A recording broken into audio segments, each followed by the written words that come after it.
Is witnessing yourself enough?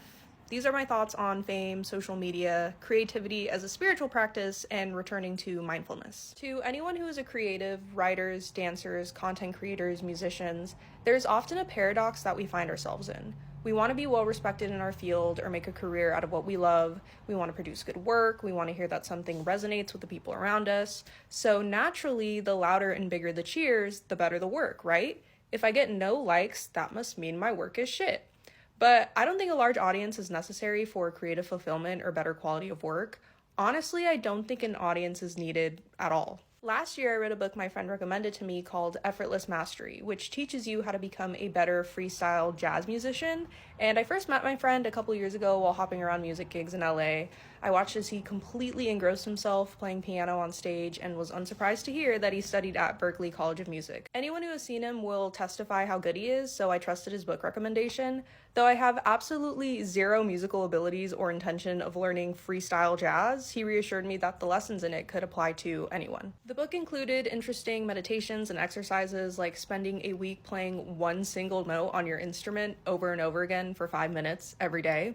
The goal is to allow yourself to be fully present with that one note, because if you can't master a note, you can't master a song. Very wax on, wax off. It argues that no one is born an effortless master. Someone only builds impressive muscle memory by treating music as a daily meditation. They don't overcomplicate it with theory, they don't freeze with perfectionism, they don't have all or nothing thinking. They're content with even playing a couple minutes every day, letting go of all expectations. The most memorable part of the book for me was when the author explained how artists should be positioning themselves when playing concerts. While everyone wants to execute perfectly, especially in front of large crowds, he argues that true artists shouldn't hinge their happiness on how well they perform or the size of the audience. They don't play a note wrong and have it completely throw them off.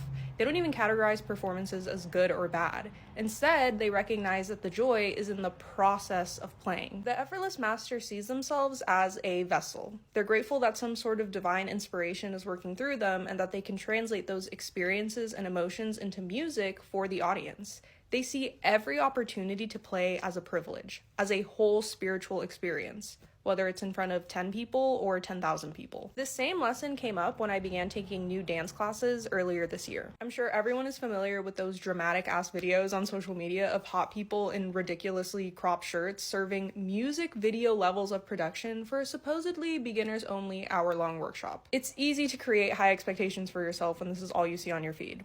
Luckily, I had found a teacher who focused on mental health and mind-body connection, and it was a complete game changer, especially being in LA, finding someone who truly cared about making dance an embodied, joyful experience.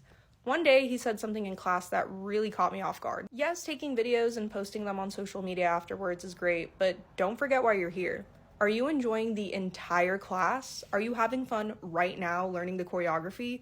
Or are you just focused on hitting every single move correctly for the camera at the end? Trust me, we can tell when you're stressed out trying to do things perfectly. I'd rather see a dancer who's willing to mess up and have fun. Your energy is palpable. Whoa, guilty as hell. I was only focusing on those 30 seconds at the end rather than the entire hour-and-a-half class. So the more I went, the more I focused on shifting my mindset. If I messed up a move, I just kept trying to have fun anyway. If I forgot certain parts or got confused with footwork, I wouldn't stress with memorization. I leaned into what I did remember and hoped my body would just fill in the gaps later. And then the weirdest thing started happening. It did. By the end of class, muscle memory took over without me even trying. When I focused on enjoyment and detachment, paradoxically, the moves stuck way better than before. That mindset carried over everywhere, and I realized my life was one giant dance lesson, one never-ending musical performance. I allowed myself to enjoy and embody the process now rather than later, and see creativity as a spiritual practice rather than a perfectionistic test. As someone who watches a lot, and I mean a lot, of music interviews, this is something that I hear echoed over and over again by singers. That people imagine creativity as this pretentious, precious, inaccessible thing gifted only to elites, that you have to hit all the marks and maximize your potential in order to feel successful. But everyone who has gotten to the metaphorical mountaintop always reassures people, actually, the same person up here is the same person who was down there. The creative process works all the same. That magical feeling they got when they were 14 and writing songs in their journal, it's the same feeling that they get when writing platinum records. That excitement of going to the Met Gala, it literally feels like high school prom night. Hearing the best people in the industry say all of this gives me the biggest sigh of relief. I don't have to wait to get on a list. I don't need to take any type of master class. I don't have to prove anything or nail the choreography. How lucky are we that art can be transformative and fulfilling whenever we choose? My bedroom floor late at night, my coffee table every morning, my favorite park bench after getting my heart broken. Everything is an invitation. In an era of algorithms and cameras and dopamine hits, judging and disorienting you in quick flashes, what a breath of fresh air that creativity tells you the exact opposite.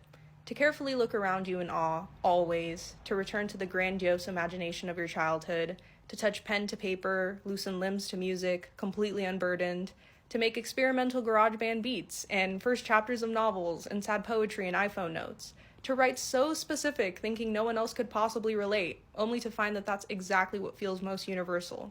The lonely falling tree still makes a sound.